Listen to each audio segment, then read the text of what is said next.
आज हम समुद्र विज्ञान के अंतर्गत महासागरीय नितल के उच्चावच के बारे में जानकारी प्राप्त करेंगे। सागर का विस्तार या महासागरों का विस्तार पृथ्वी या संपूर्ण ग्लोब के 70.8% भाग पर विस्तृत है।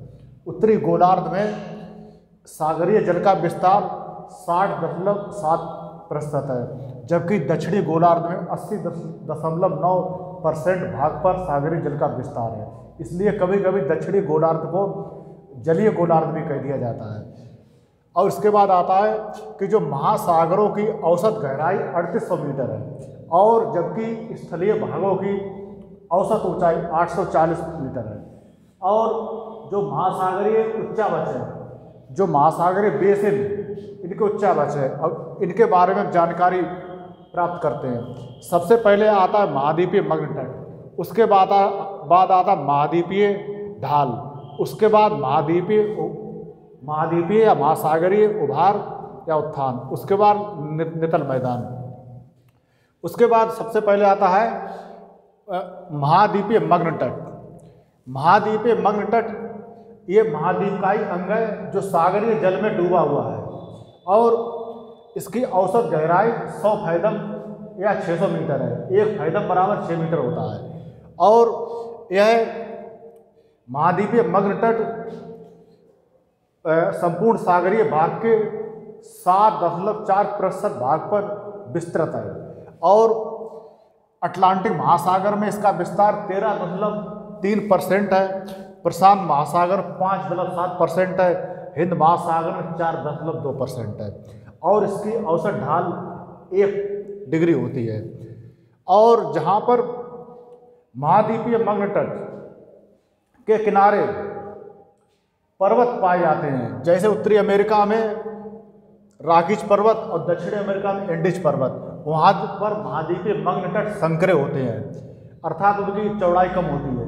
इसके अलावा जो मैदानी तटवर्ती क्षेत्र हैं, जैसे भारत का पूर्वी तट है, वहाँ पर चौड़े मग्न तट पाए जाते हैं। इसके अलावा जैसे ध्रुवीय क्षेत्र हैं, ध्रुवीय क्षेत्रों में सबसे अधिक चौड़े मग्न तट पाए जाते हैं, क्योंकि वहाँ पे जो तटवर्ती क्षेत्र है लगभग प्लेन है। इसके बाद आता है, जब भारत की बात की जाए तो भारत के पश्चिमी घाट के पश्चिमी तट पर जो महाद्वीपीय मग्न तट है उनकी पूर्वी तट की अपेक्षा चौड़ाई अधिक है। और इसके बाद महाद्वीपीय मग्न तट मानव जाति के लिए आर्थिक संसाधनों की दृष्टि से काफ़ी महत्वपूर्ण है।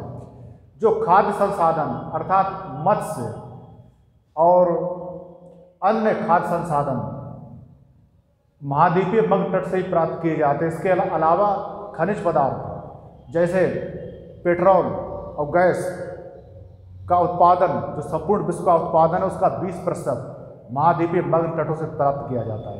जैसे भारत में जो मुंबई हाई बेसिन है, जो हिंद महासागर अर्थात अरब सागर में स्थित है, मुंबई से लगभग 200 किलोमीटर दूर, वो महाद्वीपीय मग्न तट का ही भाग है।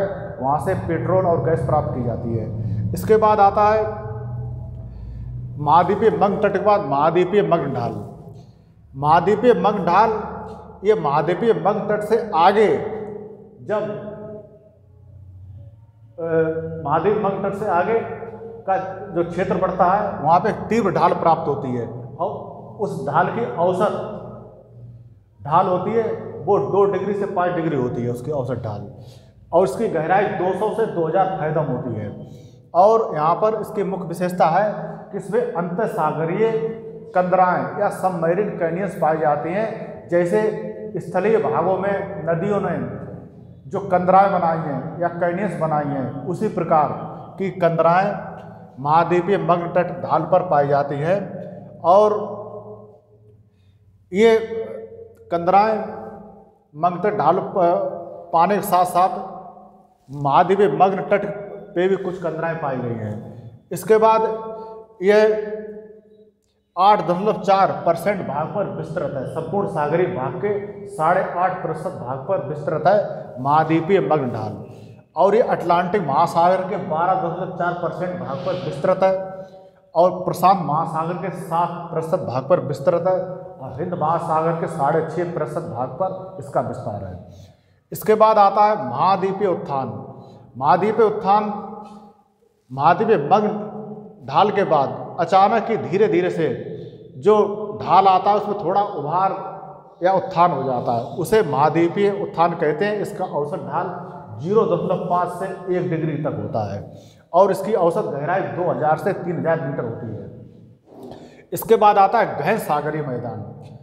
गहन सागरीय मैदान एक गहन अंधकार उच्च दाब के क्षेत्र होते हैं जहाँ पर सागरीय जल लगभग स्थिर होता है और इसमें जो ढाल प्रवणता होती है वो बहुत कम होती है या प्रेशर जो स्लोप ग्रेडियंट काफ़ी कम होता है, 1:100 के अनुपात में होता है और संपूर्ण सागरीय क्षेत्र के 75.9% भाग पर गहन सागरीय मैदान के भाग का विस्तार है और प्रशांत महासागर में 80.3% भाग पर विस्तृत है, हिंद महासागर के 80.1% भाग पर विस्तृत है और अटलांटिक महासागर में 54.9% भाग पर विस्तृत है।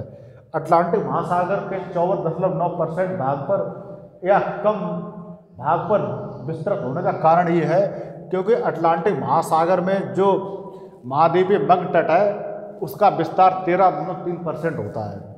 इसके बाद आता है महासागरीय गर्त। महासागरीय गर्त मुख्यतः जो सागरीय तट होते हैं और द्वीपचाप होते हैं और द्वीपों के समानांतर वहाँ पे पाए जाते हैं और जो चैलेंजर अभियान के दौरान पूरे सागरीय भाग में 57 गर्तों का पता लगा है जिसमें सबसे अधिक 32 गर्त प्रशांत महासागर में है।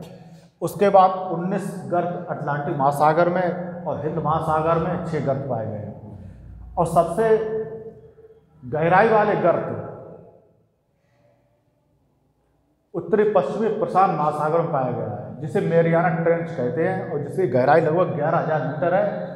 11,000 मीटर होने का मतलब ये है अगर इसमें एवरेस्ट चोटी को डुबा दिया जाए, एवरेस्ट चोटी की ऊंचाई 8,848 मीटर है तो भी एवरेस्ट की चोटी लगभग 2,2500 मीटर की गहराई में पानी में डूबी रहेगी।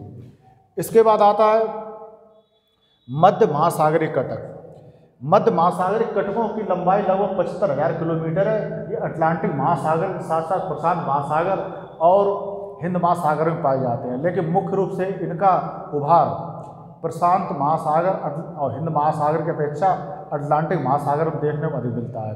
अटलांटिक महासागर में या अन्य महासागरों में महासागरीय कटक हैं, उनके बनने का कारण प्लेट विवर्तनिक सिद्धांत के आधार पर दिया जाता है, जिसके अनुसार प्लेटें महासागरीय प्लेटें एक दूसरे से विपरीत दिशा में गतिशील होती हैं और ऊपर का दाब हट जाता है जिससे नीचे का लावा ऊपर आकर ठंडा होता है और कटकों का निर्माण करता है। और यह कटक प्राय